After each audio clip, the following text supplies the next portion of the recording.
Hello, once again, for my second story. This one's called Peer Pressure.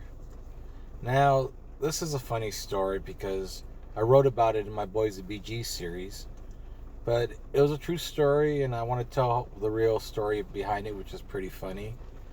You know how they always say, don't let your friends dictate who you want to go out with? Well, in this story, I did let this dictate. But this was a funny story because in high school, you watch all those high school movies, high school stories you hear. If you're a freshman male, you're bottom of the barrel because when you become a freshman, all the juniors and seniors want to date the freshman girls or something. Some kind of cliche. I thought it was funny. I didn't really care. But I didn't think about it because, as I told my mama all this time, when I wrote The Boys of BG, I wrote it because I wanted as a tribute to my mother that in our family, nobody ever graduated. My whole focus all those years going to school was to graduate, put my name out there and said that I graduated, I did it. But this story, it is 1997, January of 1997. During the Christmas break, which you have before the last half of the season ends, I was like, that's it. I just got to make it to the end and I'm done. School's over. I graduate. I'm set. All my friends, like my friend Ramon, didn't go no more because he wasn't graduating. A couple other friends I knew stopped going because they weren't graduating. And I was like telling Carlos and all them, we're good. We're going to graduate. We're ready. It's awesome. I can't wait. And then March. It was March of 97. I took about, in my high school, you had to get about 250 credits to graduate. And I remember I was like at 241 or 45. I was at the end already. So I just needed a BS class to take. And I said, why don't I just take a BS class? And I didn't have sixth period anymore because when you're a senior, you do 3 years of PE, you're good. So when you're a senior, you could either come in at 8:30 after second missed first period or just leave after fifth period. And I want to leave after fifth period because I just wanted to go home. So I took this BS class, and it was like acting. It was a cool class because me and this guy, who's a sophomore, we did all these cool scenes for my teacher. His name was Mr. Tice, Tice. I remember him perfectly because he had a video camera and he liked to record us doing fight scenes and everything else. And at the same time, movies of Jackie Chan, A Bronx Tale, and all this other fighting, The Crow. We would reenact all these cool fighting scenes, and we couldn't wait to just do it all over again.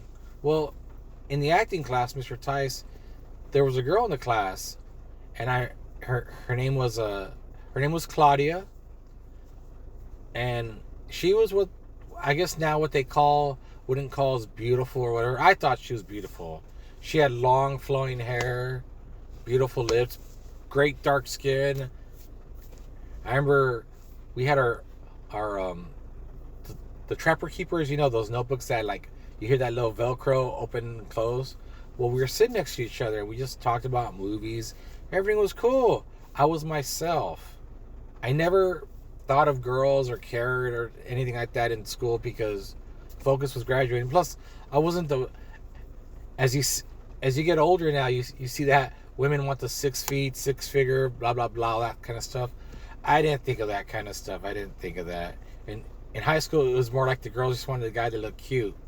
And there was always that funny scene in that movie, 10 Things I Hate About You, where they're telling Heath Ledger's character saying, oh, the girl that we want you to date, she likes pretty guys. And he looks at the two guys and goes, you're saying I'm not pretty? They're like, oh, no. But they're saying, yeah, you're not pretty. And I never thought of it as pretty. I mean, what was funny was my sister, the times when she tried to gel my hair, tried to make me look good with contacts, she wanted me to be out there, and I just never thought of that stuff. I never think about that stuff because I didn't care about girls. With this girl Claudia, we were friends and everything like that, and we got out of nowhere. I just said, hey, what's your number? And she gave me her phone number, and we just started talking, and I didn't think nothing of it, but trying to talk to her was kind of hard because at that time my sister had the bedroom and I had the living room. I slept on the floor and I could never use the phone because my sister was like, it was like a party party line. She always was talking to somebody, so I never got to talk. So one day I said, where do you live at? And she said she lived by by middle school where she went to. She lived right on that same block. And I was like, oh, I live 3 blocks away from it, pretty much not far away. I said, can I see you? And I didn't think about like, oh, can I see you? We're together. I just said, well, can I see you? For no reason. And she said, sure.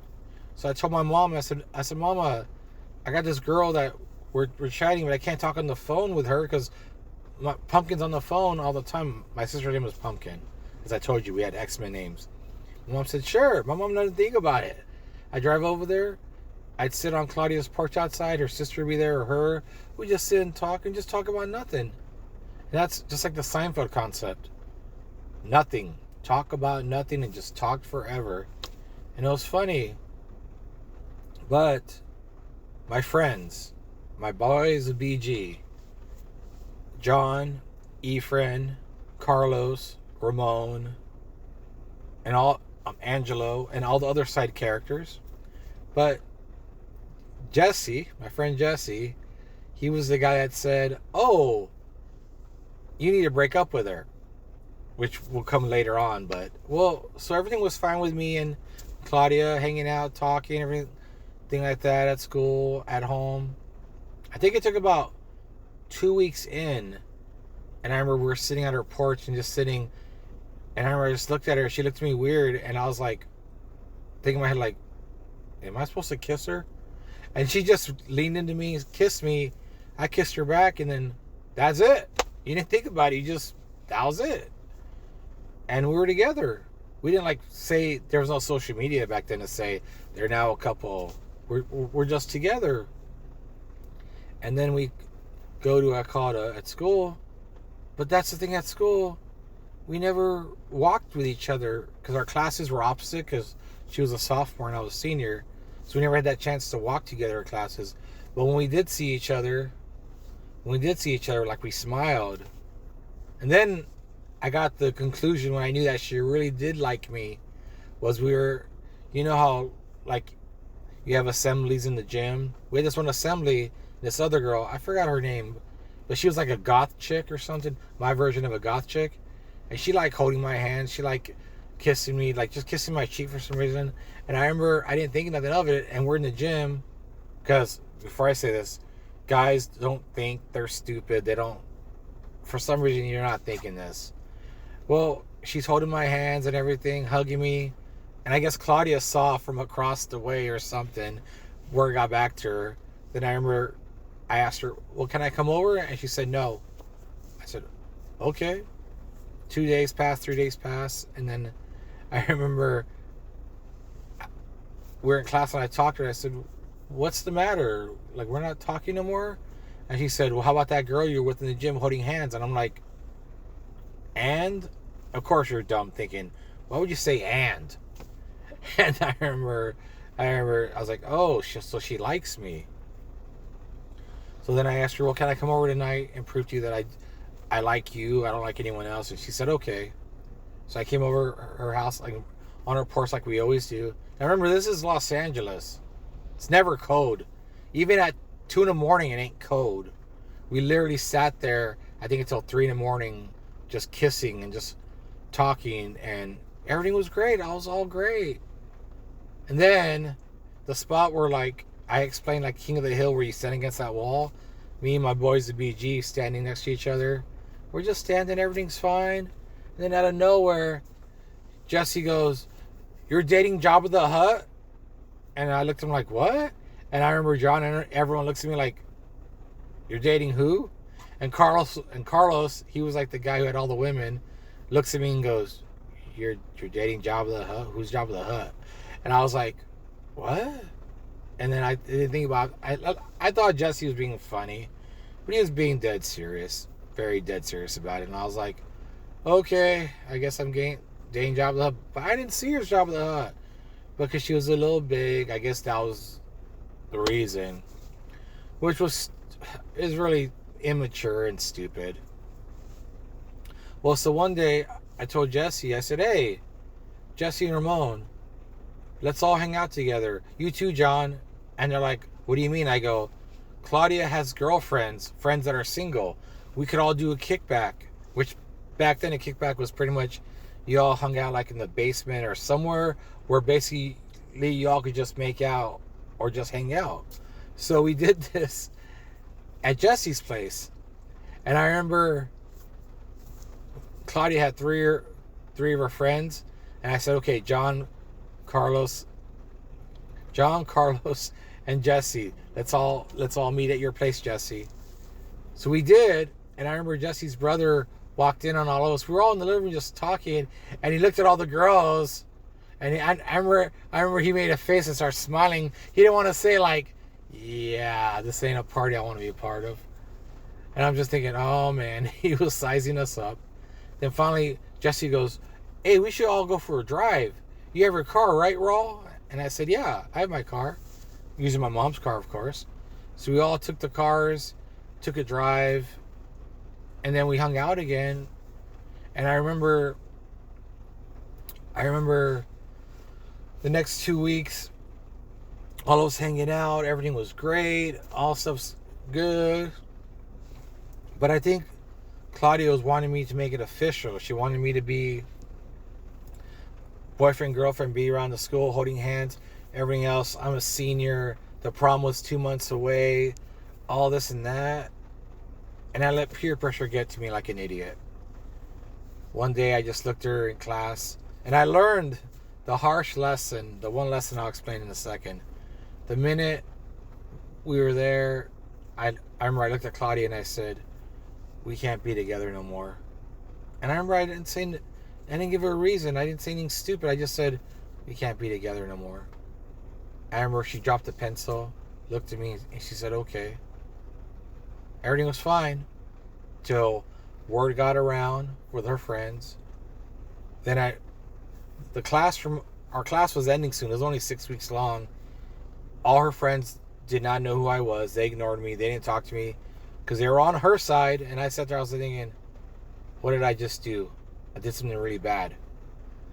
It was over. I broke up with her, hung out with my friends, and I said nothing about it. And I remember Jesse just kept grilling me about it. I'm thinking, why are you grilling me about this? You're the one who told me to break up with her. And March ended, April ended, May happened, the prom, graduated. Those stories for another day. That was happened.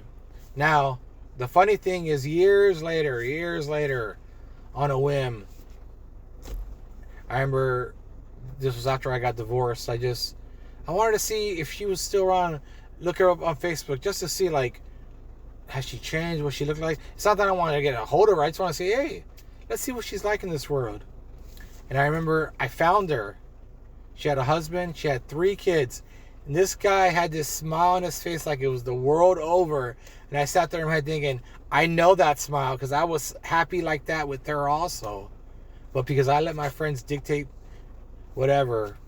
And I thought that was funny. Not that I'm complaining now, not that I care. It was just funny because that's how it was. That's all things you do when you're stupid in high school. And it was funny. I'm sure it's all forgiven. It's a funny story. But it hurts when you hurt someone. And that was funny. So years later, my best friend Carlos would always say, he'd always make that Jabba the Hutt, all that stuff. And I just sit there laughing like, whatever. Don't matter. But that was a good story. Hope you guys enjoyed it. Give it a like. Thank you.